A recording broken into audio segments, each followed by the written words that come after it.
लोकप्रिय news channel news line में आप सभी दर्शकों का स्वागत है। शहर के ताजा तरीन खबरों के साथ मैं हूं मीरा।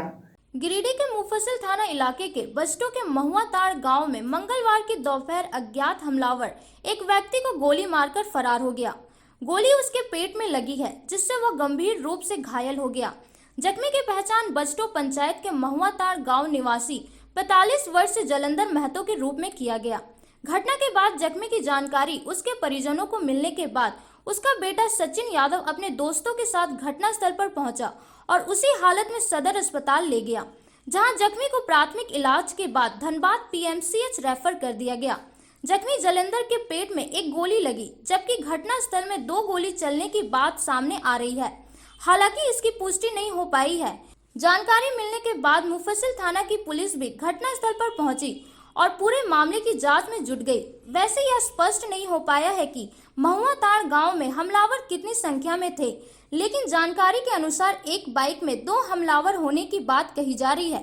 अज्ञात हमलावरों ने जलंधर महतो पर गोली क्यों चलाई, यह भी स्पष्ट नहीं हो पाया है, जबकि मामले को पुरानी रंजिश से जोड़ा जा रहा है। नहीं, ये कौन है? ये मतलब लगेंगे पिताजी। हाँ? पिताजी लगेंगे। आपके पिताजी? हाँ। कहाँ रहते हैं? घर कहाँ है? महुआ टाटा। महुआ टाटा मुफस्सिल थाना क्षेत्र। हाँ। कैसे क्या हुआ था? घटना क्या हुआ था? मतलब कौन गोली मार दिया? कौन मारा? अब कौन मारा तो नहीं पता। कहाँ पर मारे हैं गोली? गोली पर यहाँ मतलब पेट में मार दिया। नहीं, कहाँ घटना कहाँ हुआ था? घटना कहाँ घटा है? महुआ टाटा। कितना जगह घटना है? मतलब कितना अभी बज रहा है वही मतलब, लेकिन आधा घंटा पहले। आपका नाम? मेरा नाम संजय साहब। संजय साहब। और आपके पिताजी का नाम? जलंधर महतो। जलंधर महतो। हाँ, माथा इधर। कुछ के कौन लोग मारा ये स्पष्ट नहीं हुआ है, पहचान नहीं हुआ है। नहीं।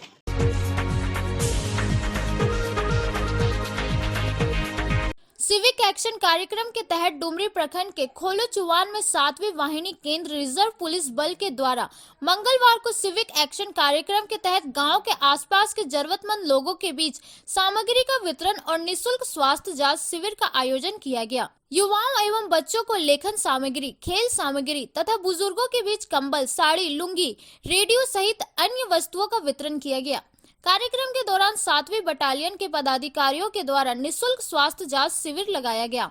डॉक्टर उत्कर्ष कुमार ने उपस्थित ग्रामीणों का निःशुल्क स्वास्थ्य जांच किया। मौके पर मुख्य अतिथि के रूप में कमांडेंट भारत भूषण जखमौला भी मौजूद थे। उन्होंने कहा कि लोगों की सुरक्षा एवं मदद के लिए 7वीं वाहिनी सदैव तत्पर है। उन्होंने यह भी बताया कि नक्सल विचारधारा से ग्रसित लोगों से मुख्य धारा से जोड़ने हेतु आह्वान किया गया। मौके पर सहायक कमांडेंट संतोष कुमार, चिकित्सा अधिकारी उत्कर्ष कुमार, सुरेश पाल सिंह सहित 7वीं वाहिनी के अधिकारीगण तथा क्षेत्र के गणमान्य लोग मौजूद थे। सरपंच जीतकुंडी तथा हमारे सभी, जैसा कि आप लोग जानते हैं कि आज 7 बटालियन के द्वारा सबको कंबल, दवाइयाँ,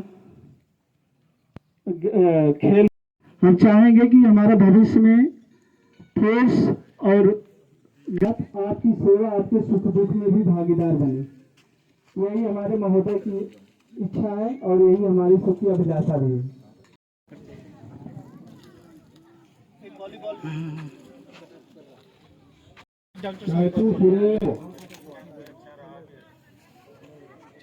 जाइए साहब, और ये सब जो करेंगे तो फिर कंपनी के जो बाकी अहदेदार होंगे वो भी बुखार जुकाम या ऐसा कुछ है तो दवा भी ले सकते हैं। धन्यवाद।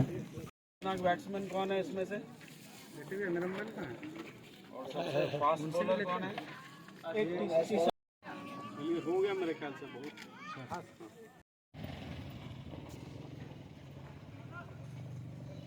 प्रोत्साहन करने में अपना अहम योगदान दिए। आप लोग जो देश की सेवा कर रहे हैं, उसके साथ साथ आप लोग ग्रामीणों का जो अहम योगदान दिए हैं, तहे दिल से आप सभी को धन्यवाद देता हूं।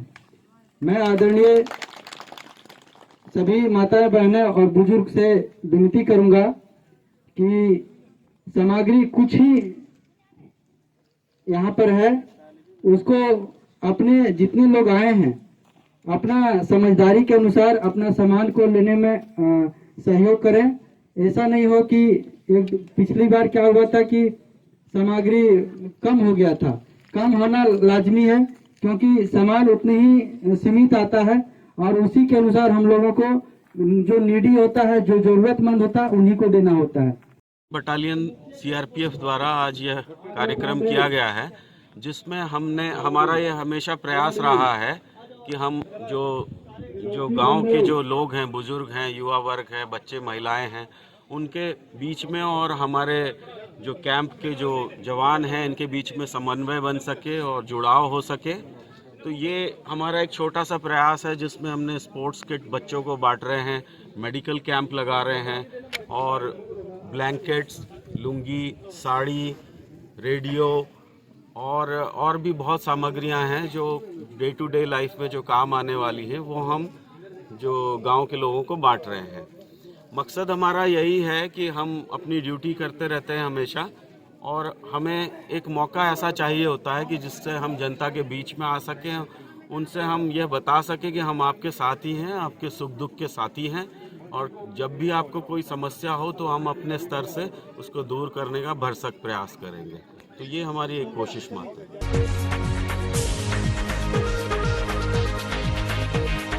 बेंगाबाद थाना परिसर बेंगाबाद में मंगलवार दोपहर शांति समिति की बैठक आयोजित की गई, जिसकी अध्यक्षता उप समाहर्ता सह बेंगाबाद अंचल अधिकारी पीयूष सिन्हा ने किया। इस बैठक का मुख्य उद्देश्य बीते दिनों सरस्वती पूजा विसर्जन के दौरान सांप्रदायिक घटना को लेकर आपसी सौहार्द बनाए रखने को लेकर की गई थी, जिसमें मुख्य रूप से व्हाट्सएप ग्रुप, इंस्टाग्राम, ट्विटर आदि सोशल मीडिया पर ध्यान रखा गया।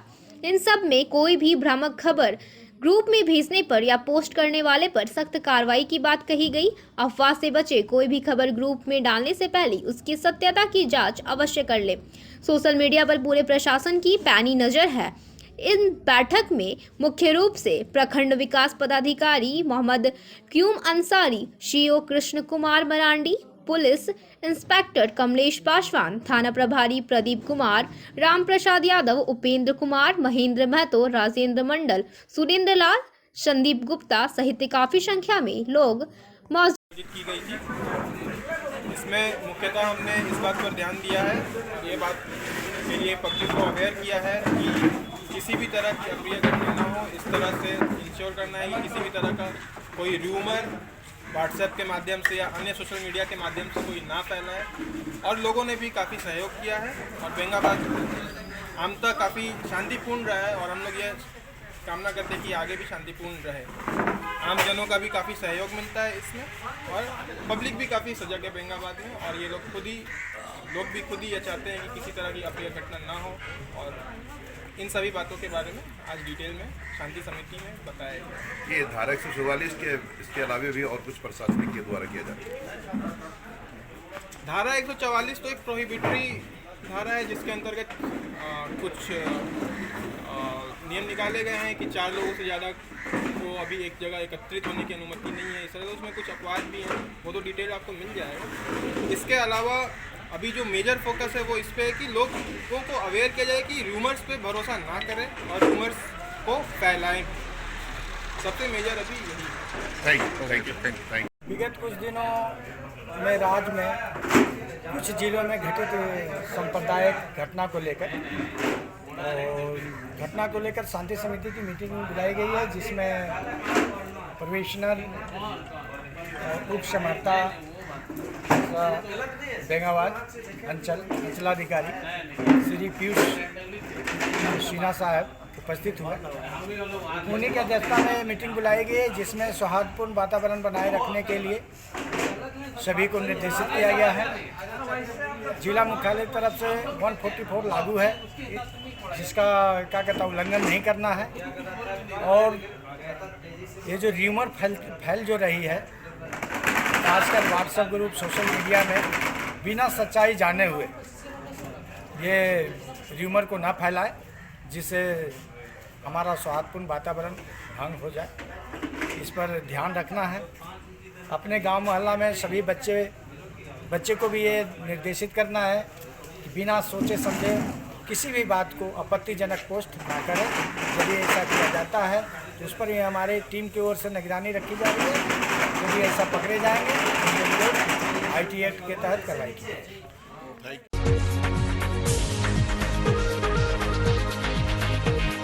मंगलवार दोपहर बेंगाबाद मुख्य बाजार समीप मवेशी की चपेट में आने से घायल हुई सहिया साथी सुमित्रा मंडल को स्थानीय लोगों के सहयोग से बेंगाबाद सामुदायिक स्वास्थ्य केंद्र बेंगाबाद लाया गया। बताया जा रहा है वह अपना कुछ काम को लेकर बेंगाबाद सामुदायिक अस्पताल आई थी। काम कर वापस घर बिशनपुर जा रही थी। इसी दौरान बेंगाबाद मुख्य बाजार के समीप सड़क पर एक गाय ने चकमा दे दिया, जिससे वह गंभीर रूप से घायल हो गई। स्थानीय लोगों के सहयोग से उसे सामुदायिक स्वास्थ्य केंद्र लाया गया, जहां डॉक्टर आशीष शेखर के द्वारा इलाज किया जा रहा है। फिलहाल वह खतरे से बाहर है। चलो उठो, चलो सब ठीक है, उठो।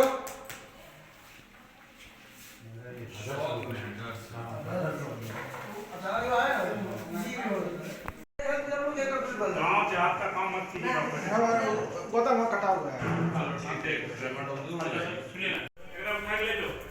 स्ट्रेचर में दिया।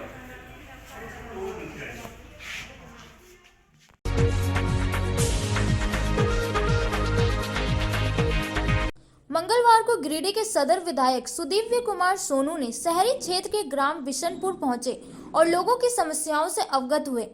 पिछले कई वर्षों से बिशनपुर और ग्राम धरियाडीह के बीच नाली की समस्या को लेकर काफी विवाद चल रहा था।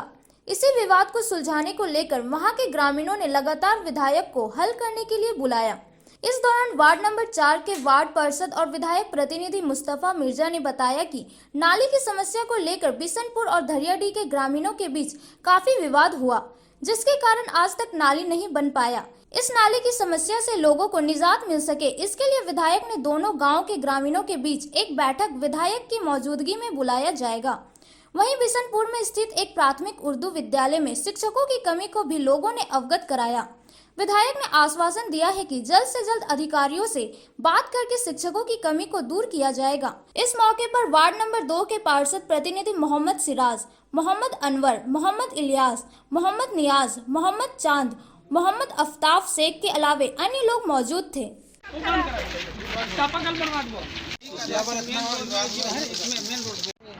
गली के अंदर बच्चा लोग गिर जाता है।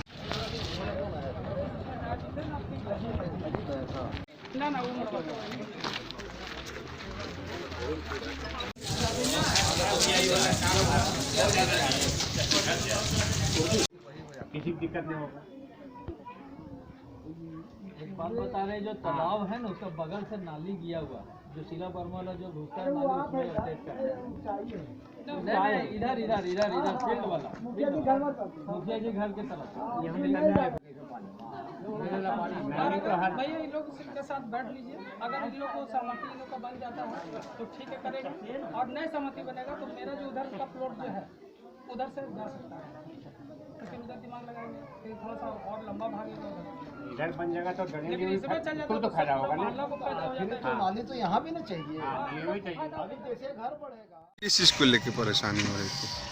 आज यहाँ नाली को बिशनपुर में वार्ड नंबर 4 में नाली को लेकर के, कब्रिस्तान का नाली को लेकर के बहुत लंबा समय से यहाँ से सबको, यहाँ का जनता को यहाँ का जो प्रॉब्लम है उसे झेलना पड़ रहा है और हर घर में पानी घुस रहा है और ये समस्या बहुत दिन से लटका हुआ है। कितना बार यहाँ विवाद भी हो चुका है।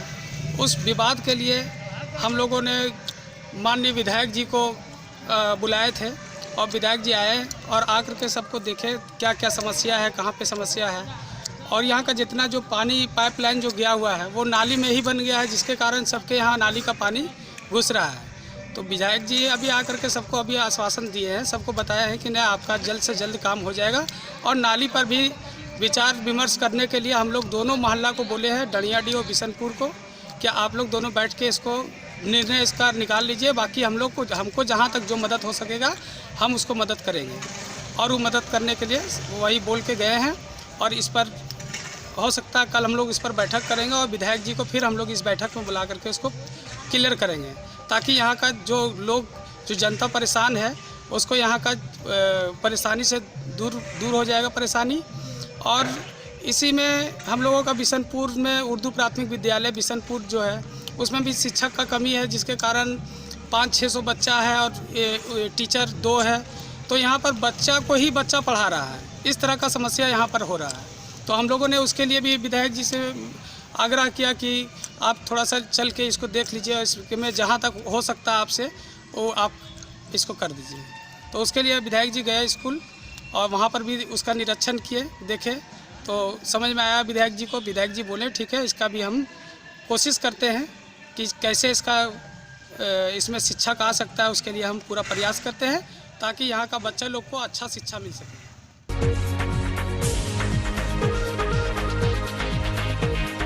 इंडियन स्टैटिस्टिकल इंस्टीट्यूट गिरिडीह में चतुर्थ राष्ट्रीय स्टूडेंट साइंस आउटरीच कार्यक्रम का आयोजन हो रहा है।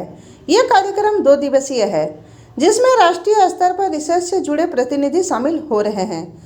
इस कार्यक्रम के पहले दिन मंगलवार को कोलकाता यूनिवर्सिटी, झारखंड के विनोबा भावे यूनिवर्सिटी, हजारीबाग समेत कई यूनिवर्सिटी के रिसर्च प्रोफेसर शामिल हुए। कार्यक्रम के दौरान कई राज्यों से आए हुए रिसर्च प्रतिनिधि अपने खोजबीन के अभी तक के प्राप्त जानकारी के बारे में बताएंगे। कार्यक्रम के बारे में इंडियन स्टैटिस्टिकल इंस्टीट्यूट गिरिडीह के एसोसिएट प्रोफेसर डॉक्टर अभिषेक मुखोपाध्याय ने बताया कि यह कार्यक्रम किसी पर आधारित कार्यक्रम है। कार्यक्रम में शामिल हो रहे रिसर्च प्रतिभागियों ने अपने अपने रिसर्च के बारे में विस्तार से बताया, जिसके बाद विभिन्न यूनिवर्सिटी से आए हुए रिसर्च प्रोफेसर के द्वारा उन्हें समुचित मार्गदर्शन दिया गया। उन्होंने बताया कि कार्यक्रम के दूसरे दिन बीएनएस डीएवी के साइंस छात्र छात्रा और सीसीएल डीएवी के छात्र छात्रा भी इस कार्यक्रम में भाग लेंगे। मौके पर इंडियन स्टैटिस्टिकल इंस्टीट्यूट गिरिडीह के डॉक्टर प्रदीप भट्टाचार्य, डॉक्टर हरिचरण बेहरा, अनुभाग अधिकारी शकीर अंसारी आदि मौजूद थे। कार्यक्रम रखा है SI में। ये फर्स्ट दिन है जो 4th एनुअल रिसर्च सिंपोजियम है हमारे इंस्टीट्यूट का। तो इसमें क्या होता है कि हमारा जो रिसर्च स्कॉलर्स है, मान लो आज 20 रिसर्च स्कॉलर आए हैं, ISI गिरिडीह का है, ISI कोलकाता का है। तो जितने रिसर्च करते हैं ये लोग प्रेजेंट करेंगे हमारे सामने। और हमारे बीच में 3 बाहर से लोग आए हैं गेस्ट्स। उसमें एक है डॉक्टर अनिरुद्ध मुखोपाध्याय। डॉक्टर मुखोपाध्याय एक हेड ऑफ द डिपार्टमेंट है, department of environmental science, Calcutta university का। डॉक्टर रतन गाछुई, प्रोफेसर रतन गाछुई है head of the department life science, Jadavpur university का। And then we have doctor Anjana Verma. Doctor Verma is from Vinoba Bhave university, department of zoology. तो इनके सामने ये लोग सब प्रेजेंट करेंगे आज, और लोग ये डिस्कस करेंगे कि कैसे उनका रिसर्च इम्प्रूव हो जाए। जो बात ये लोग हम लोग कर रहे हैं प्राइमरीली है एग्रीकल्चर के ऊपर, कि कैसे डिफरेंट क्रॉप्स का जो डिफरेंट कीड़ा ये सब लगता है उसको कैसे इम्प्रूव किया जाए, कैसे उसको प्रिवेंट किया जाए आइंदा लगने से। और देन मिट्टी का भी बारे में बहुत चर्चा होगा आज। मिट्टी के विषय में मतलब मान लो बहुत सारे माइनिंग होता है, उसके हिसाब से बहुत कृषि जमीन जो है वो ख़राब हो जाता है, उसको कैसे रिक्लेम किया जाए, उसको कैसे क्या क्या प्रॉब्लम हो रहा है उसी में, ये सब विषय में आज हम लोग चर्चा कर रहे हैं। कल का जो प्रोग्राम है, कल हमारा DAV जो स्कूल है, DAV 2 जो हाई स्कूल्स हैं, दोनों से 20-20 करके साइंस स्टूडेंट्स इधर आएंगे। और उनके सामने हम लोग हमारे इधर जो करते हैं हम लोग रिसर्च, उसके बारे में हम स्टूडेंट्स लोगों को बताएंगे। क्योंकि हम लोग ये मानते हैं कि बहुत ज़रूरी है कि स्टूडेंट के सामने उनको एक्सपोज किया जाए कि हम लोग क्या करते हैं, सो दैट कि भविष्य में जाके वो भी अपना रास्ता अच्छे से ढूंढ सके, और उन लोग को भी पता चले कि इधर क्या कुछ करते हैं हम लोग। थोड़ा सा उन लोग को भी इंटरेस्ट हो सकता है कुछ विषय में, जो हम लोग के लिए आने वाले दिन में अच्छा होगा। यही है कुल मिला के 2 दिन का कार्यक्रम।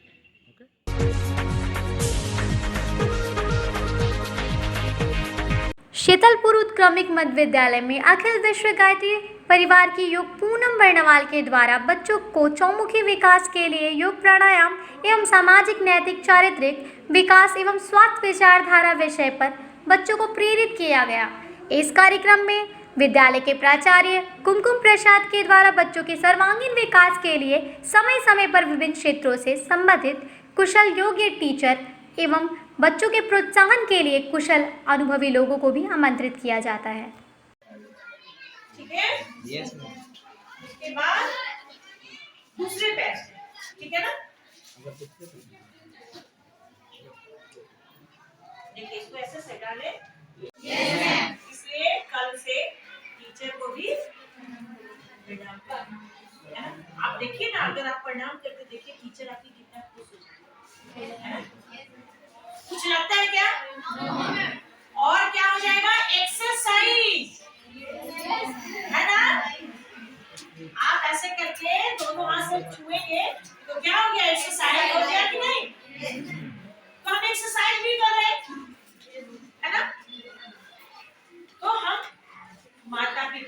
अपने टीचर को प्रणाम करना चाहिए। आज शीतलपुर उत्क्रमित मध्य विद्यालय में बच्चों को मानसिक विकास के साथ साथ चहुमुखी विकास कैसे हो, इस बारे में चर्चा बच्चों के साथ की गई। योग के भी कुछ नियम और आसन बताए गए। अगर हमारे बच्चों को चाहते हैं कि चहुमुखी विकास हो, तो मैं बहुत बहुत धन्यवाद देती हूँ यहाँ की प्राचार्या कुमकुम प्रसाद सिन्हा जी को। उन्होंने अपने बच्चों के विकास के लिए हमें आमंत्रित किया है और बीच बीच में इतने अच्छे अच्छे कार्यक्रम करवाती हैं ताकि बच्चों का चहुमुखी विकास हो और बच्चे स्वस्थ रहते हुए अपने शिक्षा को ग्रहण कर सके। यही विषय पे आज यहाँ कार्यक्रम हुआ। बच्चों को स्वस्थ रहने के लिए योग और प्राणायाम जरूरी है, तो मैं इसलिए पूनम बरनवाल मैडम को बच्चों को योग सिखाने के लिए बीच बीच में बुलाती हूँ ताकि आधा घंटा 1 घंटा समय दे सके और बच्चे भी बहुत प्रभावित होते हैं। अनुलोम विलोम है, कपालभाति है, ये सब सीख के बच्चे भी बहुत खुश होते हैं, घर में भी प्राय करते हैं। और आगे भी मैं पूनम जी से अनुरोध करूँगी कि आगे भी आके वे मेरे बच्चों को योग और प्राणायाम सिखाएं।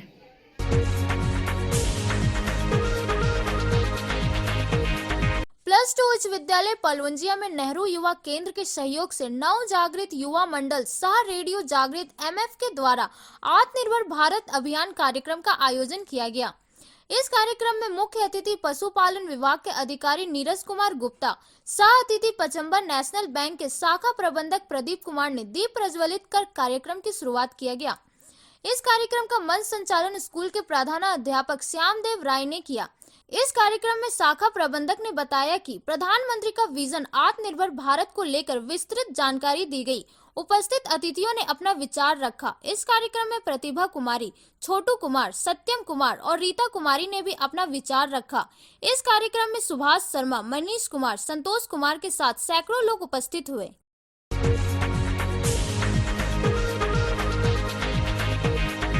जैनियों के विश्व प्रसिद्ध तीर्थ स्थल मधुबन स्थित भौमिया भगवान के दादा गुरु मंदिर की 10वीं वर्षगांठ मंगलवार को मनाई गई। इस अवसर पर मंदिर के शिखर पर लगा शिखर ध्वज को बदलकर नया शिखर ध्वज लगाया गया।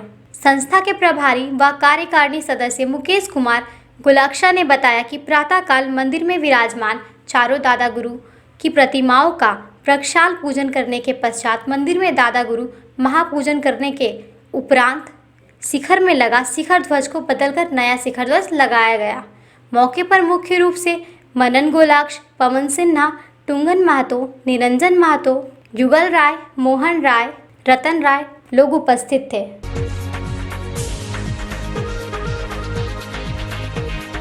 गिरिडीह मुफस्सिल फुलची गांव में प्राण प्रतिष्ठा व भव्य यज्ञ का आयोजन किया गया। इस अवसर पर वहां कई भक्तों ने यज्ञ में शामिल होकर विधि विधान से पूजा अर्चना किया।